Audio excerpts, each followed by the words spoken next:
Então, bem-vindos a mais uma edição da Conversa Visível. Hoje vai ser conduzida por mim, Jorge Marrão, e também com a grata companhia aqui do meu distinto amigo Paulo Carmona. E temos um convidado muito especial, Miguel Milhão. Miguel Milhão ficou conhecido em Portugal há muito pouco tempo, deu emprego a muitas pessoas que se dedicam à cultura do cancelamento, ou pelo menos alimentou-lhes a chama. Mas nós hoje não vamos também tocar nesse assunto, vamos falar por vários assuntos, vamos andar pelo mundo, porque o Miguel é um cidadão do mundo, um cidadão da Europa, e é um privilégio tê-lo aqui porque começou uma empresa em 2007, num sítio recôndito, e hoje é uma empresa que navega pela economia do mundo. Se quiserem conhecer o perfil do Miguel para os menos preguiçosos ouvintes, vão ao LinkedIn e vão ver que estão perante uma personalidade fantástica, criativa, até a forma como descreve toda a sua evolução e o seu currículo. Paulo, queres tu começar? Sim, já agora. Obrigado, Jorge. Eu vou pegar um pouco nas tuas palavras, na tua introdução, e perguntar ao Miguel como é que foi ser empreendedor em Portugal. Enfim, a partir do princípio que já é empresário, já passou a fase do empreendedorismo e sobretudo, qual é o segredo do sucesso de uma empresa que nasceu num lugar improvável perto de Braga e hoje é líder mundial em muitos produtos, nomeadamente produtos para o desporto, proteínas, enfim, tudo aquilo. E eu recomendo, estamos em conversa, recomendo vivamente a manteiga de amendoim. Faço a publicidade, mas de facto é bastante boa. Miguel, qual foi o segredo do sucesso e quais foram os obstáculos com que te paraste quando criaste a empresa? Obrigado pelo convite. Essa pergunta fazem muitas vezes, qual é o segredo do sucesso, não é? E a realidade é que acho que teve diferentes fases e a principal característica será a capacidade de me adaptar, não é? Ou seja, voltava ao princípio, se calhar para contextualizar as pessoas, senão também não se compreende. Ou seja, porque é que eu penso desta forma? Porque é que eu estou sempre a falar na experiência e no feedback da experiência e a ação rápida e a adaptação rápida?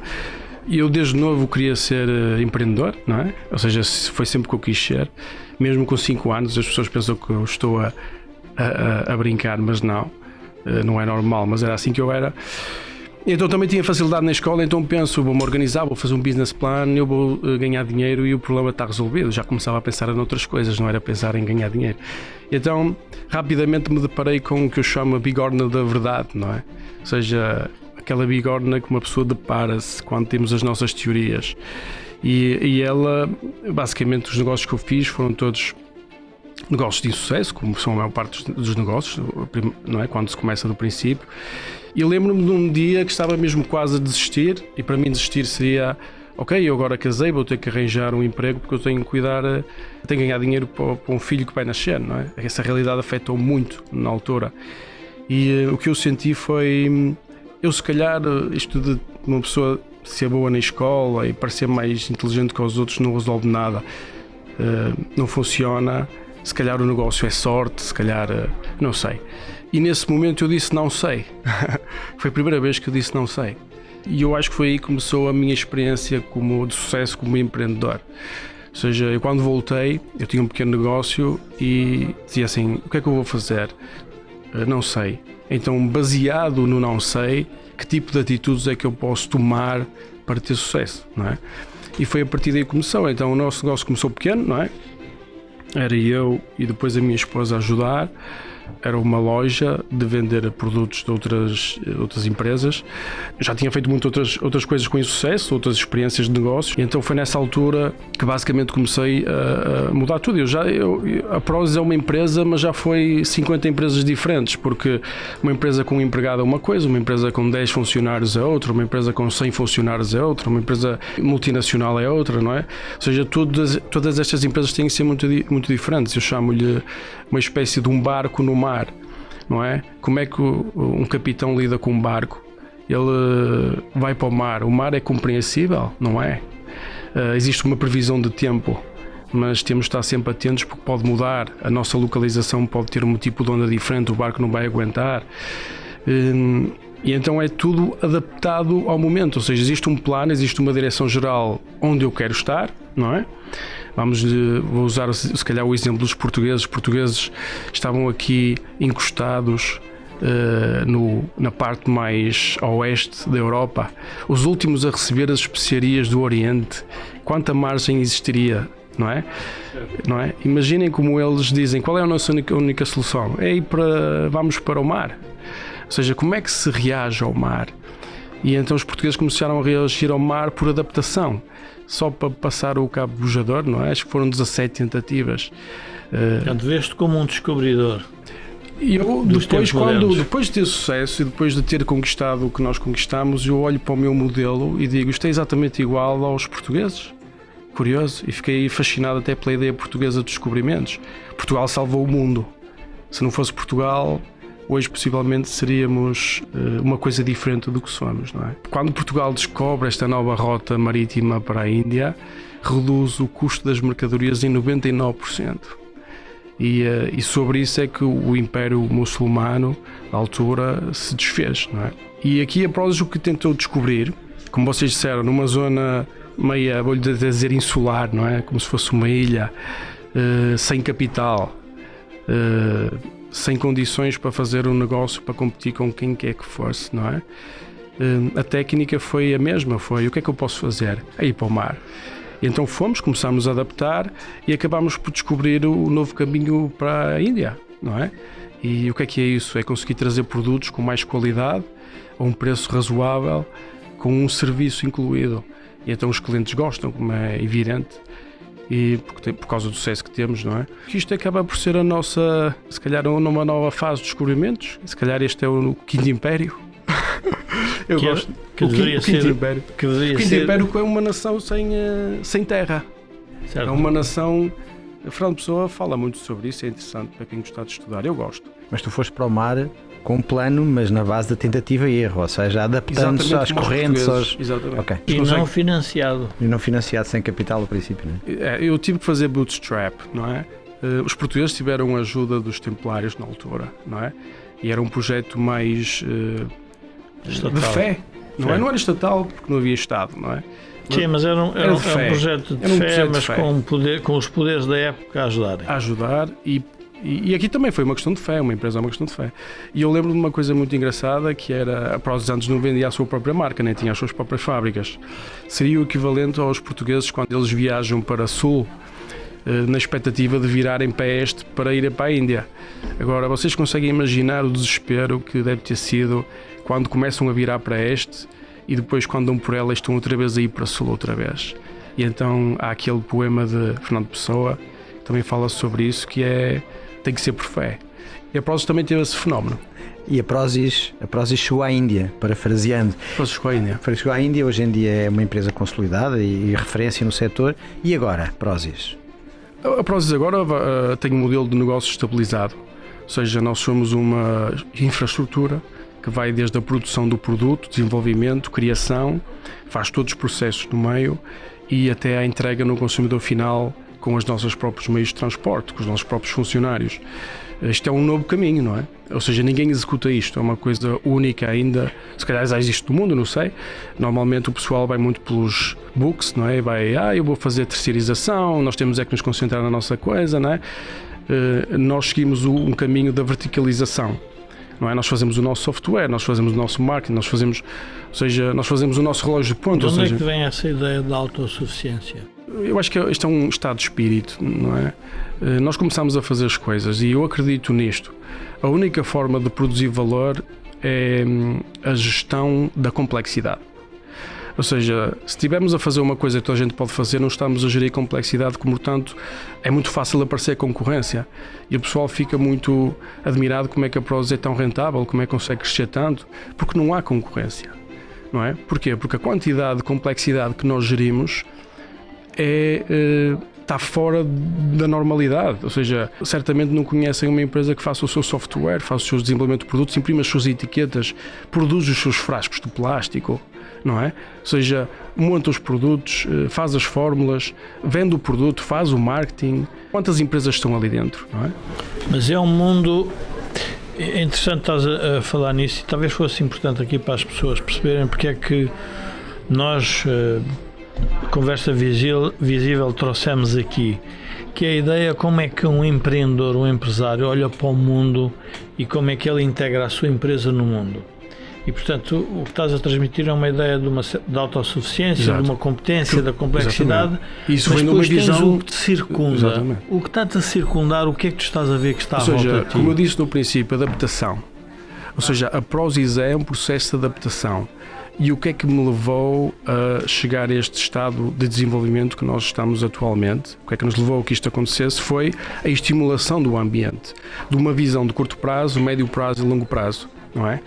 Hoje em dia, por exemplo, todo este fenómeno da inflação, da falta de produtos, da supply chain de partida, é o ideal para a Prozis. Quando digo o ideal, é as outras empresas têm muitos mais problemas do que nós. Ou seja, quando eu tenho uma margem bruta imensa, se me partir uma perna, vamos imaginar, não há um determinado ingrediente para fazer um produto. Eu posso imediatamente mudar a fórmula, imediatamente mudo a etiqueta, mudo o marketing, eu estou a vender um produto passado 15 dias. Ou seja, o mundo, na minha visão do mundo, o mundo vai ser muito mais instável do que era no passado. O processo de globalização acabou em 2018. Então, qual é a empresa que consegue reagir melhor a isto? Por isso é que eu me foquei tanto em fazer uma marca e em deixar de vender os produtos dos outros, não é? Porque assim eu tenho muito mais flexibilidade. Vamos imaginar que acaba a internet. Eu tenho impressoras para imprimir catálogos, eu consigo entregar os catálogos na casa das pessoas, com as minhas próprias carrinhas. Eu estou a vender na mesma. Mas estás preparado, porque há muita, enfim, olhando para a cultura portuguesa em que desconfia sempre do sucesso, estás preparado para um insucesso da Prozis com esse modelo? Ou seja, tu criaste um modelo que pensaste como é que ias integrar a Prozis no mundo, como é que ele ia crescer, e agora tens uma visão para esse mundo. Essa visão pode não se concretizar, o tal mar com que tu gostas de navegar com instabilidade. Estás preparado? Ou seja, para... A pergunta é quanto risco é que eu coloco no meu modelo, não é? Sim. Encontrar um modelo e escolher é fácil. Difícil é como é que eu encontro um esquema, um sistema onde eu ganho de qualquer das maneiras, onde numa situação eu ganho alguma coisa e na outra eu ganho muito. Eu nunca escolho alguma coisa que me possa fazer perder. Por isso é que eu perco tanto tempo a pensar. Porque a dizer assim, vou escolher a opção A, a opção B, isso qualquer um faz, não é? Me lança-se uma moeda ao ar e a escolher. Agora, será que eu consigo tomar uma atitude e desenvolver um plano onde na pior das situações eu ganho? Esse é o sistema. Ou seja, no caso da Prozis, se a globalização continuar, a Prozis continua a ter sucesso. Se a globalização acabar, a Prozis tem muito mais sucesso do que a comparando com as outras empresas, porque com a globalização a acabar ninguém tem sucesso. Essa é a realidade. Ou seja, o mundo vai ficar... É um sucesso diferente, não é? É um sucesso diferente, ou seja, o mundo vai encolher, a nosso estilo de vida vai mudar. Tipo, o consumo vai diminuir, tipo, vamos nos preocupar com coisas mais imediatistas como será que eu tenho gasolina ali para meter, do que propriamente outras coisas mais... O que é que te leva a pensar, isto é uma resposta um bocado complicada, mas tentar ser o mais simples possível. O que é que te leva a pensar que a globalização acabou, ou pelo menos começou um processo de retrocesso em 2018? Não é uma visão um bocadinho demasiado apocalíptica? É completamente apocalíptico. Eu gostava de não a ter. Mas a questão é assim, o que é que me levou a pensar isso é o seguinte fenómeno. Os Estados Unidos, pela primeira vez desde a década de 70, não precisam do mundo para ter energia. A revolução do fracking nos Estados Unidos tornou os Estados Unidos o maior produtor de energia do planeta Terra. A questão é, estamos no fim do ciclo de crédito, não é? Estamos no fim da expansão monetária, está no fim, por isso é que estamos a sentir inflação, acontece sempre. E os Estados Unidos têm que começar a diminuir a quantidade de recursos que estão a gastar. O que é que eles vão fazer? Vão deixar de segurar o mundo. Vão deixar de gastar a quantidade de dinheiro que gastam a manter, se calhar, o canal de Suez aberto. Porque já não nos importa o que acontece, não é? Ou seja, se nós cortarmos o circuito livre das mercadorias, não é? Nós cortamos a globalização. Porque é que os Estados Unidos e a Europa, toda a gente agora fala em investir nos chips e serem produzidos nos Estados Unidos? Os chips não são produzidos na China, os chips são produzidos em Taiwan. Mas porquê é que querem tirar de Taiwan? Porque já não querem segurar o resto do planeta. Essa é a minha opinião.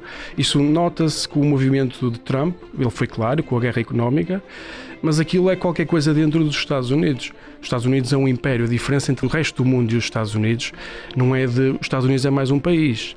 As pessoas acho que não têm a noção, porque, não sei, se calhar não lhes ensinam, mas os Estados Unidos é um império. A diferença é astronómica em relação ao resto do planeta.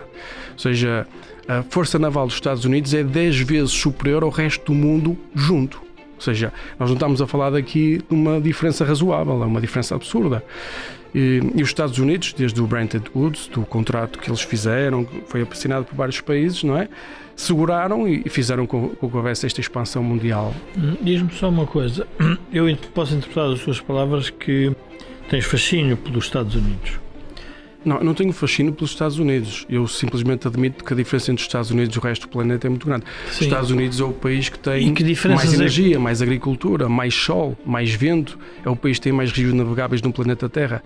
Os Estados Unidos, a costa leste dos Estados Unidos, tem mais portos de água profunda do que o resto do planeta inteiro. Ou seja, não podem ser atacados nem pelo norte nem pelo sul, por razões geográficas. Têm uma força naval que é absurda, portanto não podem ser atacados pelo oeste nem o oeste. Ou seja, geograficamente, até demograficamente, é um dos melhores países do planeta.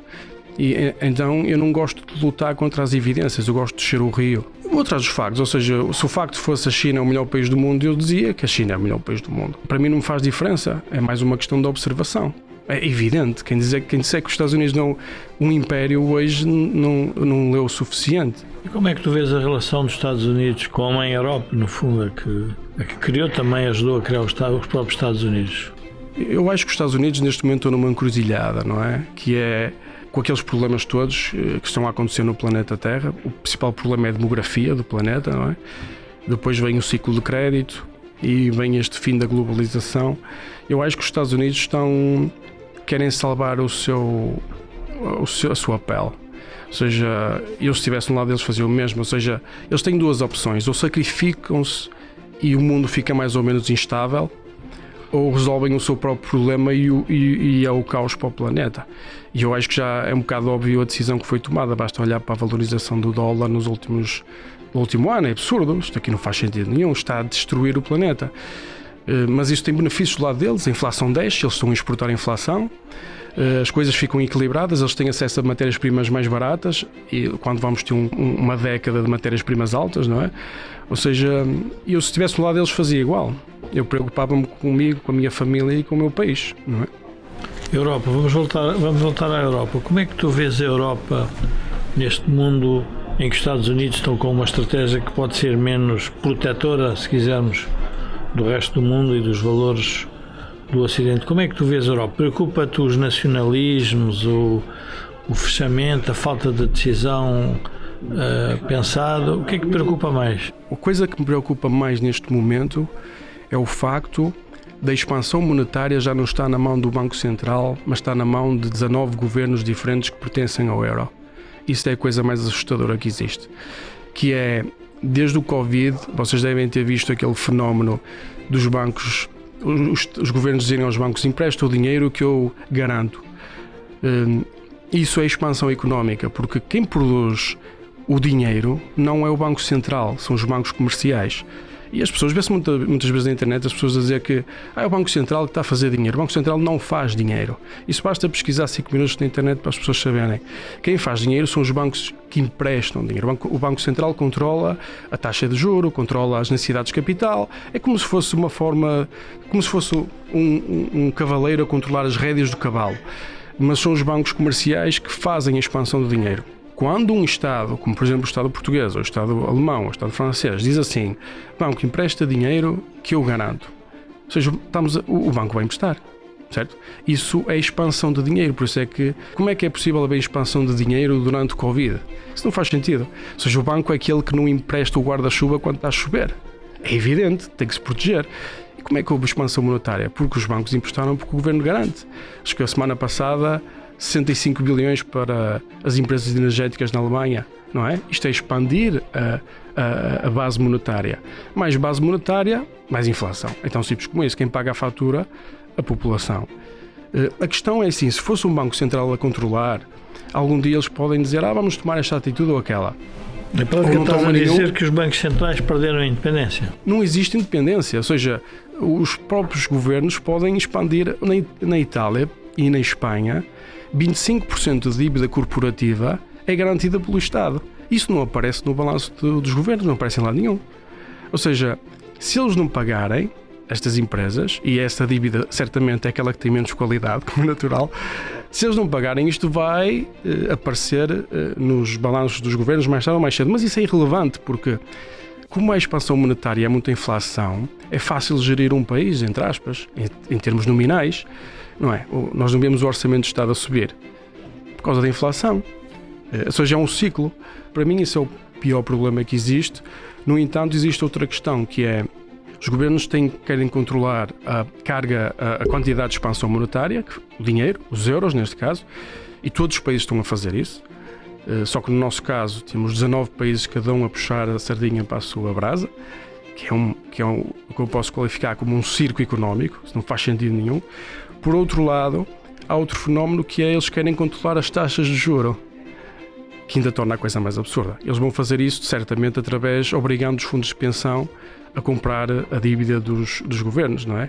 Que faz com que as pessoas... Nós tivemos essa experiência em 2011, prévia de 2011, com o engenheiro Sócrates, que mandou o Fundo de Estabilização comprar quase toda a dívida pública. E vai acontecer por todo o lado, por toda a Europa. Ou seja, vai dizer, a inflação está a 4, devia estar as bonds, ou lá como se chama aqui na Europa, depende do país, está a 3, tu vais comprar a 3. Então, as nossas reformas, eu pessoalmente acho que nem tenho reforma, não sei, mas as reformas das pessoas vão se evaporar, não é? Com o tempo, durante 10, 15 anos.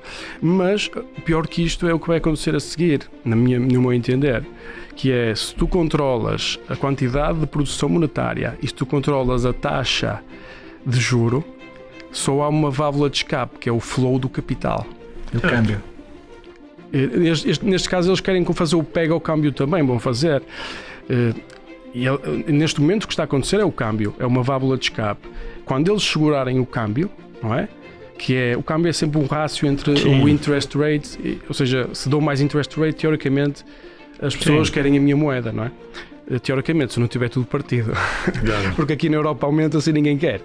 Ou seja, se quando fizerem o pega ao câmbio, que eventualmente vão ter que fazer, senão isto vai ficar descontrolado, a menos que os Estados Unidos ceda e diga, não, então nós sofremos aqui, que eu acho que não vai acontecer, o capital começa a fugir, e já está a fugir, então vai ter que haver controle de capital. E eventualmente voltamos aos tempos das fronteiras. Como aconteceu à Grécia, ao Chipre, à Islândia, já aconteceu, e aqui vai acontecer também, é inevitável.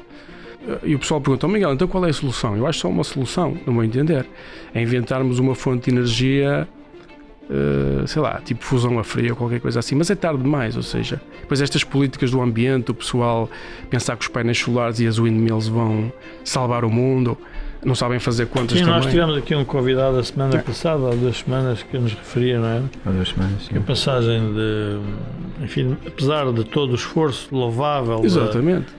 Ainda a nossa dependência do fóssil é brutal. O nuclear seria uma solução, mas demora muito tempo a fazer uma central nuclear, já vamos tarde. E dependendo dos consumidores do mundo, como é que tu vês a evolução do consumo nos diferentes países onde neste momento tens operações? Ou seja, a minha tese é de que as coisas reais vão ficar mais caras. Coisas reais é combustível, arroz, trigo. E isso tem um impacto também depois no custo dos serviços e nos assets, vamos chamar assim. Pode haver inflação, deflação durante diferentes momentos nos próximos anos, mas o processo em si vai ser inflacionário por causa desta questão da expansão monetária estar na mão dos governos, não é? Mas o que eu vejo é assim, e eu tentei-me refugiar sempre num tipo de consumidor com condição económica mais alta, não é? E tenho uma empresa que eu considero que é muito mais eficiente do que as outras, ou seja, eu tenho as duas coisas. Portanto, eu serei sempre o último a morrer, vamos chamar assim. O último dos moicanos. A última a pagar a luz. O mundo não acaba. Como a pessoa viaja pelo mundo inteiro e há países que em condições económicas muito piores as pessoas vivem na mesma. Ou seja, isto não é apocalíptico, ou seja, vai haver problemas económicos, mas a vida continua, não é? Não é o fim do mundo. Ou seja, nós ainda temos muito para descer para viver como o pessoal da Indonésia. Ou seja, eu não estou a dizer que é isso que deve acontecer. Eu estou a dizer que a economia, podemos mudar hábitos de consumo e somos felizes e a vida é boa. Agora estamos a falar aqui de economia, de empresas, não é? As empresas que se safam melhor na inflação é quem tem o pricing power, não é? Ou quem tem muitos ativos investidos e então tem investidos com euros antigos e agora os euros novos valem menos e então deve muito menos dinheiro ter dívida. a Prozis é uma empresa com muita estrutura. Nós temos 9 fábricas, temos, sei lá, 100 milhões de euros investidos, não é?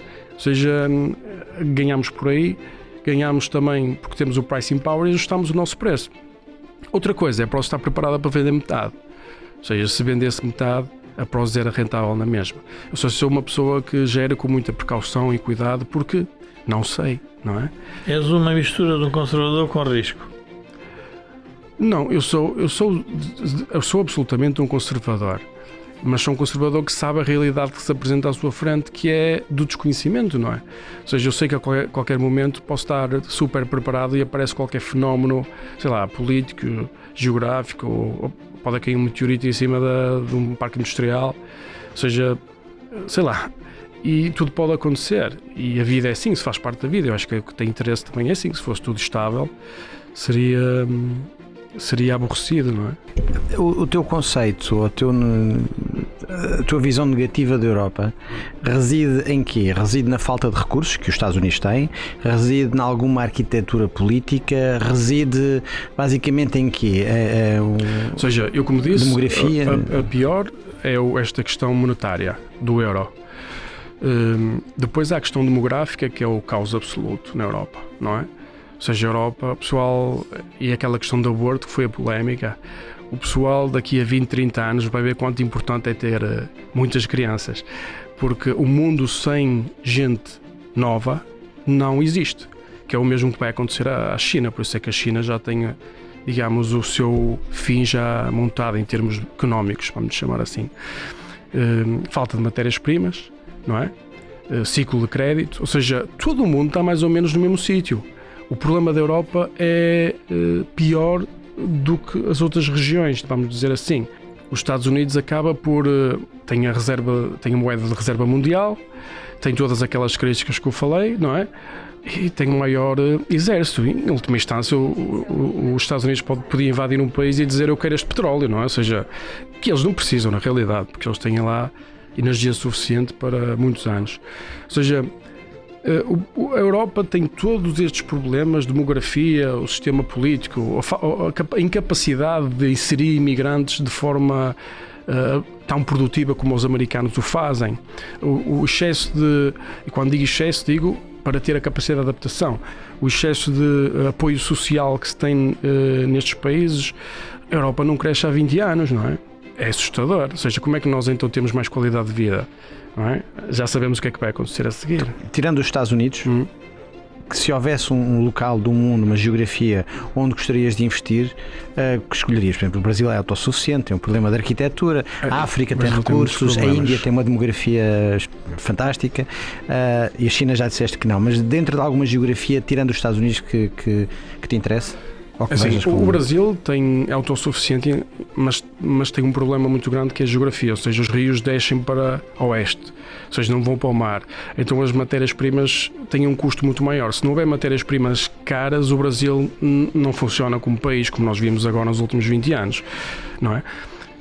Também tem a questão, ou seja, de infraestrutura. Quem anda no Brasil já viu o problema que é. Não tem estradas, não tem comboio, não tem barragens, não tem nada. Ou seja, tudo será... Eu poderia dizer o quê? Poderia falar no Canadá, rico em matérias-primas, uma sociedade desenvolvida, vizinho dos Estados Unidos, portanto vai ser mais ou menos sempre protegido. O México também, mas volta, sei lá, a Austrália, se calhar com o apoio do Japão em termos militares, possa fazer sentido, mas é uma economia pequena, não é? Para mim só existe um vencedor nos próximos 20 anos, é o que eu acho que é o Estados Unidos. E mesmo falando no México, estás a falar na órbita americana, não é? Sempre na órbita americana, ou seja, o mundo vai encolher, vai se regionalizar, sei lá, Estados Unidos de um lado, ou proteger ali algumas zonas. Isto é a minha visão, não é? Não quer dizer que aconteça. Sim, claro. Sim, mas tu não acreditas que isto é o que eu acredito. Mas não acreditas... A Europa vai se ter que dividir. A França e a Alemanha não conseguem coexistir com o sistema atual. Não sei como é que eles vão resolver o problema. A França deve a Alemanha tem 230% de dívida total, privada e do governo. A França tem 400%. Um quer inflação, outro quer proteção dos aforradores. Processo inflacionário é a passagem de dinheiro, de riqueza dos aforradores para os devedores, não é? Ou seja, como é que se resolve isto? eles vão se entender, No os fundo, alemães vão se sacrificar. Há quem já esteja a defender que não ficará, depois desta inflação, nenhum primeiro-ministro em exercício atualmente. Não, a inflação é destruidora. Só para dar assim um bocadinho a bigorna da realidade, e Portugal no meio disto tudo, nós temos uma capacidade atlântica de olhar para o mundo, ex-potência marítima. Nós estamos condenados a ficar agarrados a esta Europa que tu dizes que vai ficar assim um bocadinho mais triste, ou temos alguma possibilidade estratégica de conseguirmos safar a pele no meio disto tudo? O que eu acho é assim, nós somos um país que não está muito conectado aos Estados Unidos. Aliás, acho que somos o único país da Europa que não tem direito a um visto de amigo que existe nos Estados Unidos. É curioso, não sei por qual é a razão. Mas Portugal está inserido na Europa, é um país da Europa e vai ser sempre... Não é, com a Europa pode-se separar, alguns países podem sair, mas para mim o melhor que podia acontecer a um país como Portugal, e essa também é a minha tese de investimento, é nós tornarmos a fábrica dos Estados Unidos e também um sítio para o pessoal passar férias. Como diz Fernando Pessoa, sapatos e hotéis, não é? É um bocado assim. Ou seja, nós não conseguimos mudar o país suficientemente como fez, por exemplo, a Irlanda, para nos adaptar ao mundo, não é? De onde é que tu achas que isso vem? Essa nossa incapacidade de adaptação? Eu não sei de onde é que vem. Mas Portugal foi fantástico quando fomos à Índia. Portugal foi fantástico há 400 anos atrás, ser? Depois foi sempre a descer, não é? Ou seja, tem sido sempre a descer. Nós éramos um império, não é? E eu acho que talvez tenha sido hoje. Mas que Fernando Pessoa se calhar diz a importação das ideias estrangeiras, eu acho que se calhar foi isso. Eu acho que Fernando Pessoa fala nisso, que é nós, em vez de seguirmos a nossa ideia, que era sempre baseada na experimentação, que o Prozis reflete isso, nós importámos ideias da França, da Alemanha e tentámos adaptá-las à nossa realidade. Quando nós devíamos, nós somos um país completamente diferente. Nós tivéssemos feito o que a Irlanda fez, se calhar há 20 anos ou há 30, nós se calhar hoje tínhamos um ordenado superior ao alemão, como os irlandeses têm. Mas pronto, o país se calhar ficou um bocado capturado por este sistema de um governo grande, não sei.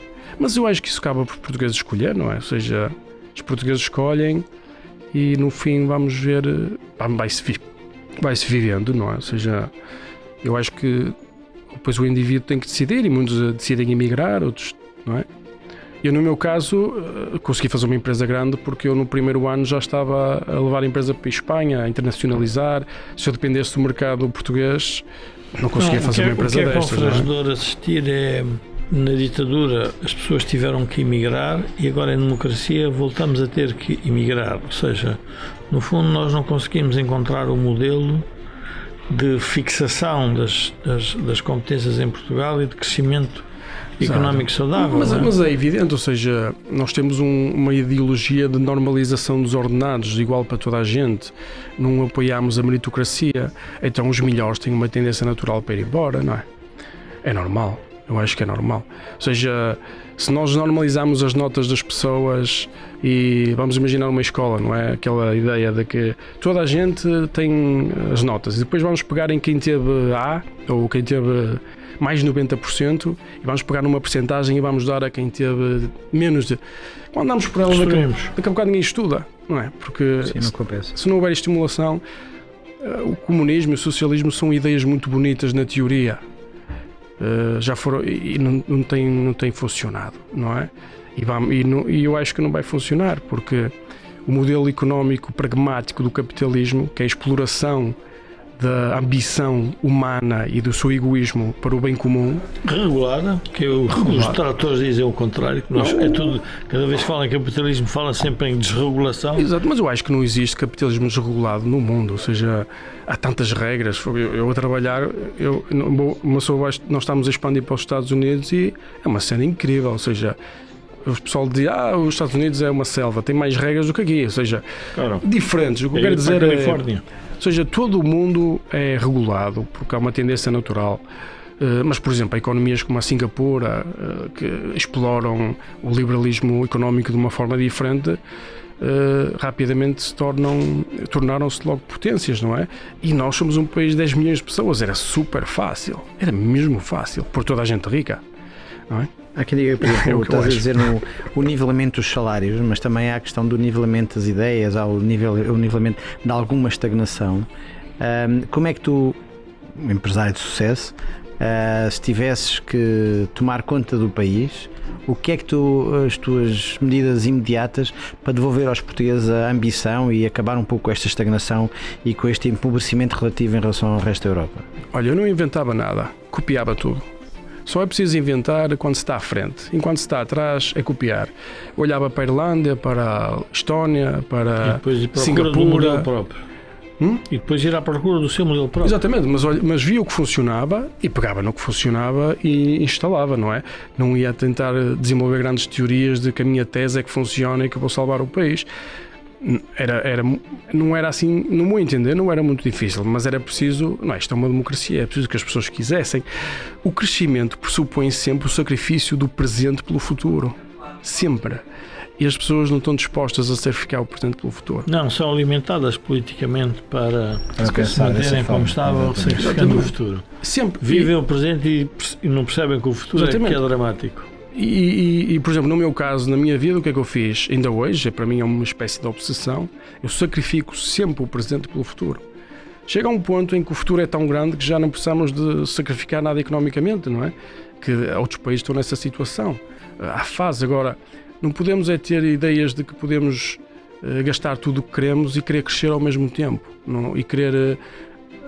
que podemos pensar, queremos ser um país mais desenvolvido que os outros e trabalhamos menos que os outros. Eu não digo em horas, pode ser em qualidade, pode ser, sei lá, eu lembro-me quando estava a começar, eu trabalhava todas as horas do dia, porque para mim era uma corrida, não é? Ou seja, a única forma de eu ficar mais potente que os outros é eu trabalhar mais que os outros e trabalhar de forma mais inteligente que os outros. E o pessoal diz, Miguel, trabalhava só de forma inteligente? Não, mas eu queria ganhar de certeza. É de inteligente e quanto tempo tivesse. Se eu tivesse mais 1 minuto por dia, eu trabalhava mais 1 minuto por dia. O empreendedor por natureza é uma pessoa que se destaca pela diferença, não é? Como é que tu vês a forma como avaliam a tua diferença? Porque a sociedade é cáustica, eu diria, como diria o Jordan Peterson, tem uma malvadez incorporada em que ataca quem é diferente. Quem sobressai, sim. Eu acho que é normal. Nós temos uma tendência natural que está dentro do nosso sistema, que é catalogar as pessoas e organizá-las por grupos, não é? Ou seja, quando nós vimos uma raça diferente, o pessoal pode dizer o que quiser, vai catalogar. Quando vir uma pessoa a falar com um tom de voz diferente, vai catalogar. Ou seja, o nosso cérebro funciona assim, nós estamos desenvolvidos dessa forma e não há forma de evitar, porque é a estrutura... A mim e ao Paulo, quando fizemos o movimento Europa Liberdade, catalogaram-nos de quase tudo. Exato. E a catalogação acaba por ser o quê? Acaba por ser um processo teórico, porque somos todos diferentes. A categorização, no meu entender, é uma ilusão. Ou seja, eu organizo o mundo às minhas ideias, não é? Portanto, pensando nisso, nós quando olhamos para a sociedade temos que perceber que vai haver muita gente que não vai gostar de nós e vai haver muita gente que vai gostar de nós, não é? Vai haver muita gente que nos vai entender, vai haver gente que nos vai porque todos os portugueses e todos os seres humanos têm uma estrutura de visão do mundo diferente, consoante as suas experiências, os seus conhecimentos, quanto é que investigaram. Alguns dizem muitas barbaridades, não é? Eu tento dividir as pessoas entre os meios burros e os 100% burros. Só para mim só existem 2 grupos. Não existe nada além disso. E há muita gente que aparece, que sabe tudo. E eu que gosto muito de ciência e gosto muito de todas as áreas, rio-me. O que é que eu posso fazer? Só me posso rir. E olhar pela minha vida e olhar pela vida das pessoas que me rodeiam, não é? Ou seja, a única coisa que eu posso partilhar mais valiosa é mesmo esta. Não sei, não é? Isto para mim tem mesmo muito valor, que foi... O cornerstone não é só o cornerstone da minha vida, ou seja, a própria filosofia é uma espécie de entre não sei a lutar contra o sei, não é? Todos os filósofos, a forma como eles comunicam entre os séculos, acaba por ser esse processo.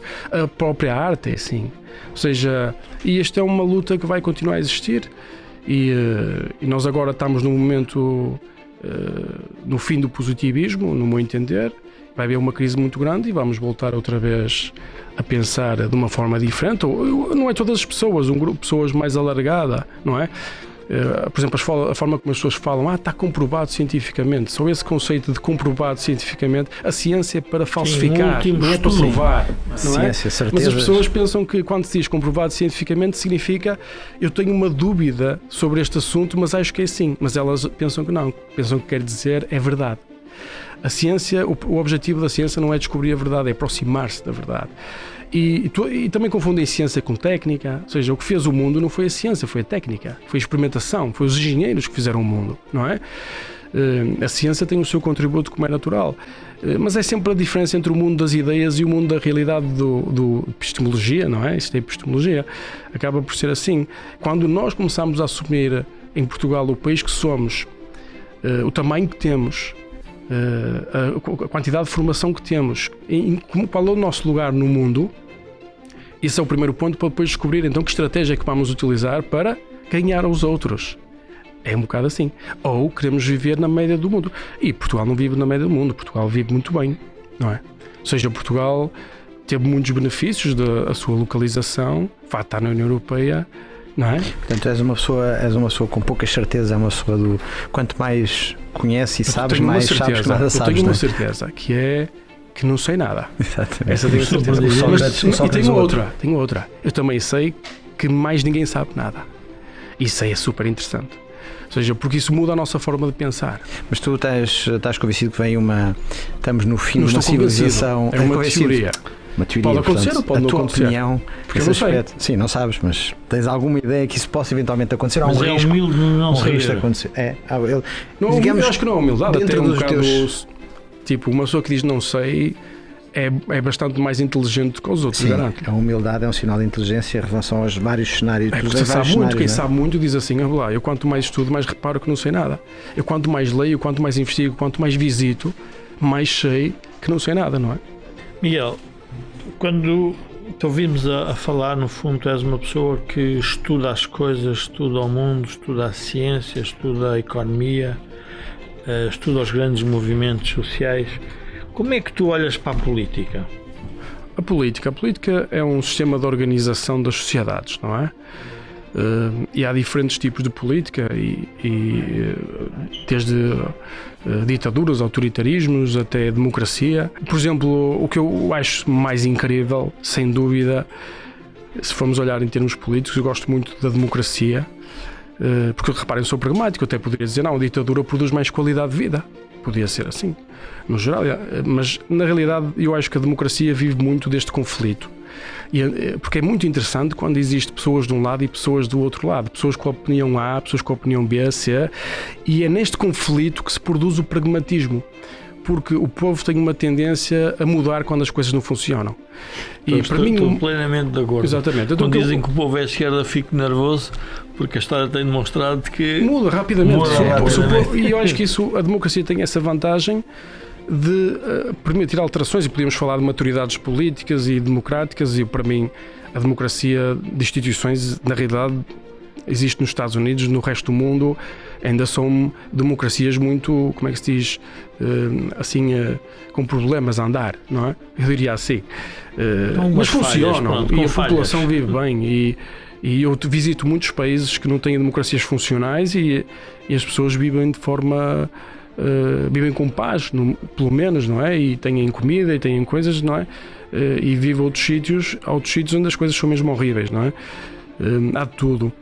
Portanto, eu não defendo um sistema político, não me interessa muito. Eu defendo um sistema económico, isso defendo. Ou seja, e o pessoal confunde muito, põe, por exemplo, comunismo e capitalismo num lado como se fossem coisas diferentes. O capitalismo é um sistema de produção. O comunismo é um sistema ideológico, de político, depois tem implicações, como é natural, na produção. Mas o capitalismo não tem teorias, o capitalismo é não sei, deixar as coisas acontecer. É explorar a ambição. Exatamente. Depois o pessoal fala muito o capitalismo desenfreado. Não existe capitalismo desenfreado em lado nenhum. Não há nenhum sítio onde não tenha um montão de regulações. E, no meu entender, a maior parte das regulações produzem não é? Regula-se para produzir uma espécie de, muitas vezes, de sacrifício do futuro pelo presente, e depois algum dia se vai pagar a fatura. Diz-me uma coisa, voltando àquele tema do início que nós aflorámos em relação às questões do cancelamento, que não são exclusivas de Portugal. Como é que se combate esta espécie de ditadura do pensamento único, esta uniformidade de pensamento e que ninguém pode sobressair e contestar, eventualmente dizer que o rei vai nu? Como é que se combate isso? Porque essas pessoas têm a ditadura do pensamento único, esse pensamento único pressupõe já uma certeza que não deve acontecer. Exatamente. Dentro da tua dúvida metódica, sobretudo, como é que se combate estas certezas absolutas que parece aquela coisa escolástica, quase a Idade Média, em que não havia qualquer género de discussão? Eu acho que nem é preciso combater.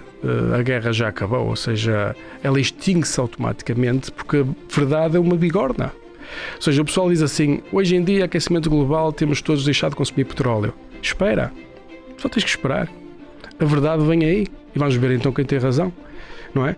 E agora vamos fazer isto, vamos desmontar a família e vamos desmontar os conceitos e te vale tudo.